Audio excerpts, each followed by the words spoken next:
दोस्तों, एक बार एक तोता को देखकर यमराज जी हंसे।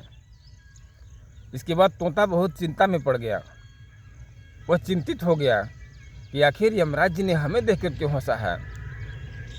इसके बाद वह परेशान सा हो गया। तब उसके मित्र गरुड़, जो भगवान विष्णु के वाहन है, उसने अपने मित्र गरुड़ से कहा कि हे मित्र, मैं क्या बताऊं, मैं बहुत परेशान हूं। तो गरुड़ ने कहा, क्यों परेशान हो भाई? तो उसने कहा कि हमें देख करके यमराज जी हंसे हैं। कहा कि अच्छा, ऐसी बात है? तो इसमें घबराने की बात नहीं है।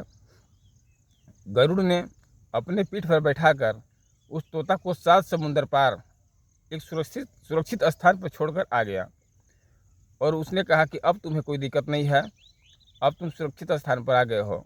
अगर कोई खतरा भी होता तो तुम 7 समुंदर पार बहुत दूर आ गए हो।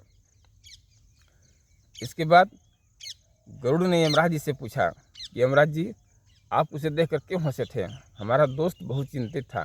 तो यमराज जी ने कहा कि मैं इसलिए हंस रहा था कि यह तोता की मृत्यु अगले दिन 7 समुंदर पार एक गुफा में होने वाला है, लेकिन अभी यह यहाँ है, वहाँ पहुँचेगा कैसे?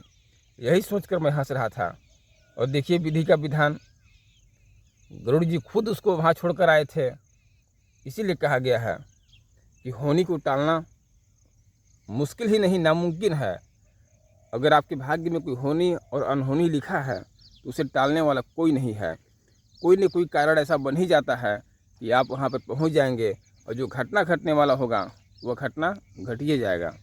इसीलिए होनी अनहोनी किसी के जीवन को न छोड़ा है और ना ही छोड़ेगा।